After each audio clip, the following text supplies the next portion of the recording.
यानी दुख के वक्त में अगर आपको मदद मिल जाए बहुत अच्छी बात है, कोई साथी मिल जाए तो बहुत अच्छी बात है, लेकिन सच्चाई है कि बहुत उम्मीद मत करना, बहुत उम्मीद मत करना किसी के सहयोग का, क्योंकि उम्मीद भी मार डालता है कभी कभी। एक भिखारी था, सड़क के किनारे बैठता था, भीख मांगता था, वहीं पे सो जाता था। वर्षों से यह सिलसिला चल रहा था। ठंड पड़ने की शुरुआत हो गई थी, ठंड का मौसम था। भिखारी सड़क के किनारे बैठा है, जो कपड़े उसके पास कम कपड़े थे उसी कपड़े से गुजारा चला रहा था, आराम से जी रहा था। एक दिन एक सेठ जाता है, कुछ दान दे देता है, खाने के लिए कुछ भोजन दे देता है, कुछ पैसे दे देता है और कहता है ठंड तो बहुत लग रही होगी रात में तुम्हें। भिखारी कहता है हाँ बाबूजी, ठंड तो बहुत लगती है। तुम्हारे पास कंबल नहीं है? नहीं बाबूजी, मेरे पास कंबल नहीं है। सेठ कहता है सुनो, शाम को आऊंगा, कंबल लेकर आऊंगा, शाम को आऊंगा, कंबल लेकर आऊंगा, आज से तुम्हें ठंड नहीं लगेगी। भिखारी कहता है बाबूजी बड़ी कृपा, रात में कांपते रहता हूं, ठिठुरते रहता हूं, बहुत ठंड लगती है, बड़ी कृपा होगी अगर आप कंबल दे दोगे तो। हाँ हाँ निश्चिंत रहो, मैं कंबल लेकर आऊंगा। सेठ चला जाता है, अपने काम में व्यस्त हो जाता है। इतनी फुर्सत नहीं मिलती है कि सेठ को याद रहे कि शाम को कंबल देना है, भूल जाता है। रात में बात याद आती है, जब सोने जाता है, बिस्तर पे चला जाता है, मन शांत होता है, तो सेठ को वो बात याद आती है कि आज मैंने उस भिखारी को कहा था कंबल दूंगा, लेकिन मैं दे नहीं पाया, फुर्सत नहीं मिली, याद नहीं रहा। अपने आप से कहता है सेठ कोई बात नहीं, कल दे दूंगा, कल जाकर कंबल दे दूंगा। दूसरे दिन अपने नौकर को भेजता है और कहता है बढ़िया सा कंबल खरीद कर लाओ, मुझे किसी को दान करना है।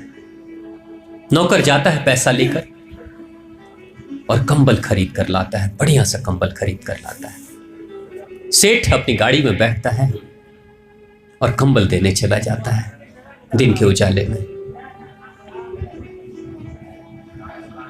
जब पहुंचता है वहां भिखारी के पास में तो भीड़ लगी हुई थी। भिखारी के पास पहुंचता है तो भीड़ लगी हुई थी।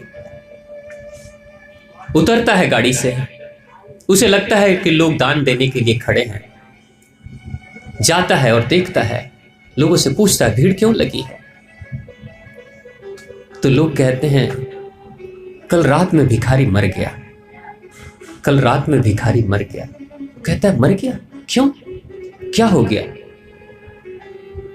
एक चिट्ठी छोड़ कर गया है, उसके ऊपर लिखा है सेठ जी। पता नहीं, चिट्ठी तो हमने खोली नहीं क्योंकि सेठ जी की चिट्ठी है, इसलिए चिट्ठी खोली नहीं है। तो कहते मैं ही तो सेठ जी हूं, मेरे से ही तो कल बात हुई थी। चिट्ठी लोग देते हैं, सेठ जी चिट्ठी खोलते हैं। चिट्ठी में लिखा था सेठ जी रोज ठिठुरती हुई रात में जी लेता था, सो लेता था, ठंड लगती थी, हड्डियां कांपती थी, फिर भी सांसें चलती थी, रात कैसे भी गुजार लेता था। लेकिन जब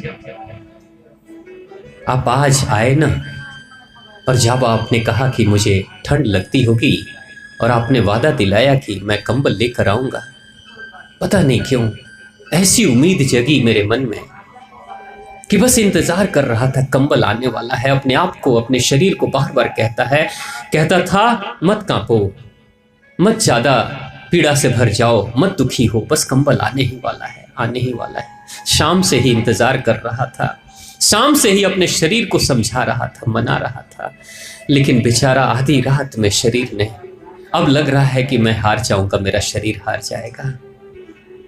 सेठ जी, हो सकता है कि कल मैं आपसे मिल ना पाऊं, लेकिन बस यही कहूंगा कि कभी कोई पीड़ा में हो तो उसके मन में कोई उम्मीद मत जगाना, क्योंकि उम्मीद ही मार डालती है इंसान को। सपने मत दिखाना, ये सपने भी कभी कभी मार डालते हैं। अपनी मस्ती में था, अपना कष्ट खुद ही झेल रहा था, लेकिन जब उम्मीद करने लगा ना तो शरीर साथ छोड़ने लगा। हो सकता है कि कल मैं आपसे न मिलूं, ये चिट्ठी आपको मिले। यही है जिंदगी की कड़वी सच्चाई। आप अपने तकलीफ के कष्टों को खुद ही झेलो। उम्मीद मत करो इस दुनिया से। अगर कोई साथ मिल गया तो भगवान को धन्यवाद करो। अगर साथ नहीं मिला तो समझ लो कि मेरे हिस्से के कष्ट को मुझे ही झेलना है। उम्मीद मत करो, नहीं तो उस भिखारी की तरह दुनिया वाले उम्मीद जगाकर चले जाएंगे और आप उस उम्मीद की पीड़ा से अपने आप को इतने व्याकुल कर दोगे कि शायद वो पीड़ा ही चुभते चुभते आपके अंदर ऐसी चुभन पैदा करेगी कि आपकी जान ले लेगी। अगर उम्मीद करना है किसी से तो भगवान से करो। वो कहता नहीं, वो वादे नहीं करता, वो आशा नहीं दिखाता, वो उम्मीद नहीं जगाता, जो उसे करना होता है वो करके चला जाता है। वही है आपका साथी, वही है आपका पहला साथी। इस जन्म से भी पहले कोई साथी था तो वो भगवान था। जीवन में हम भगवान को भूल जाते हैं, लेकिन जीवन के बाद अंत में भगवान ही साथ देंगे। यानी कष्ट के दिनों में ये जो कष्ट है, एक भक्त ने पूछा भगवान से, भगवान कष्ट देते क्यों हैं? कष्ट देते क्यों हैं? और कष्ट में इंसान को करना क्या चाहिए? भगवान कहते हैं मैं अपने बच्चों को कष्ट देता हूं ताकि मैं देख सकूं कि मेरे बच्चे उस कष्ट में करते क्या है। जब आपके जीवन में पीड़ा हो, दर्द हो, तकलीफ हो, तो आप करते क्या हो, व्यवहार कैसे करते हो? भगवान कहते हैं सुख के दिनों में कोई नहीं पूछता कि सुख के दिनों को कैसे गुजारूं, कैसे जीऊं। कभी आपने किया ऐसा? कभी आप मंदिर गए और जाके माता रानी से पूछा आपने कि हे मैया बड़े सुख हैं, कैसे जीऊं, समझ में नहीं आ रहा? कोई जाता है ऐसा?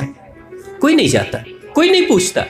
आपके पास ढेर सारे पैसे आ जाएंगे, कभी जाकर भगवान से पूछोगे इतने पैसे का मैं करूं क्या? नहीं, आपको खर्चों का पता है, आप खुद कर लोगे। आपके पास पैसे नहीं होंगे तो भगवान से पूछने जाओगे पैसे क्यों नहीं आ रहे।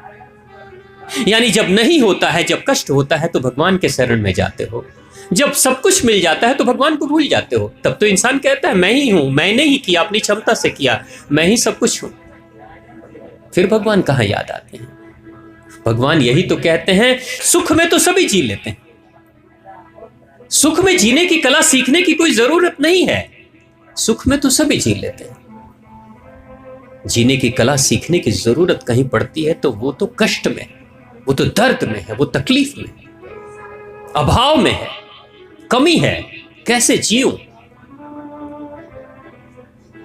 क्या करूं? भगवान कहते हैं मैं उन कष्ट के दिनों में अपने बच्चों को डालकर उससे ये उम्मीद करता हूं कि वो कैसे व्यवहार करके, कैसे अपनी कुशलता को दिखाकर, कैसे अपने मस्तिष्क का, दिल का, हृदय का और अपने शरीर का इस्तेमाल करके इस कष्ट के दिनों से बाहर निकलता है। यानी तकलीफ में मैं डालता हूं, तकलीफ मेरी होती है, लेकिन समाधान उसके स्वयं के प्रयास से उसे तलाश करने की जरूरत पड़ती है। समाधान की तलाश में, समाधान मेरा बच्चा ढूंढ पा रहा है कि नहीं, इसके लिए ही मैं उसे कष्ट में डालता हूं। पहेलियां जो बुझाई जाती हैं बच्चों के साथ, आपने भी अपने बच्चों से पहेलियां बुझाई होंगी। उन पहेलियों का रहस्य तो यही है ना आपके मन में कि पहेलियां तो हमने दे दी अपने बच्चों को, अब बच्चे पहेलियों को सुलझाते कैसे?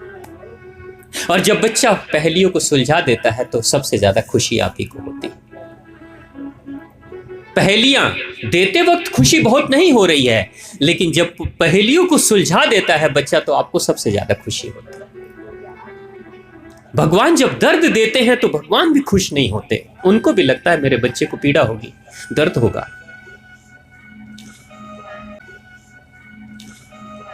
मेरी माँ रो रही है, वो दुखी है, उसका दिल रो रहा है, भगवान का भी दिल रो रहा है।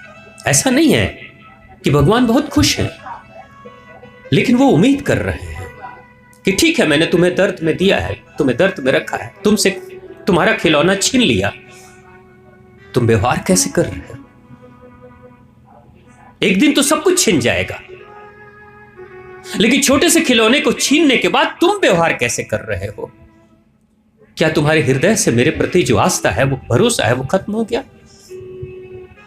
अगर इस कष्ट के दिनों में भी तुम उस आस्था, उस विश्वास को जगाए रखते हो, बरकरार रखते हो और भक्ति के साथ, तकलीफ में हूं, समाधान नहीं मिल रहा है, लगता है सारे रास्ते बंद हो गए, अब लगता है कि जैसे दुखों का पहाड़ टूट पड़ा है, तो उस वक्त भगवान क्या कहते हैं? भगवान कहते हैं कुछ नहीं करो, समस्या भी मेरी है, समाधान भी मेरे पास है, लेकिन भक्ति के हृदय से जब आओगे ना, प्रेम से अगर तुम भक्ति के भाव से भरकर आओगे, तो कोई ना कोई रास्ता मैं ही बता दूं।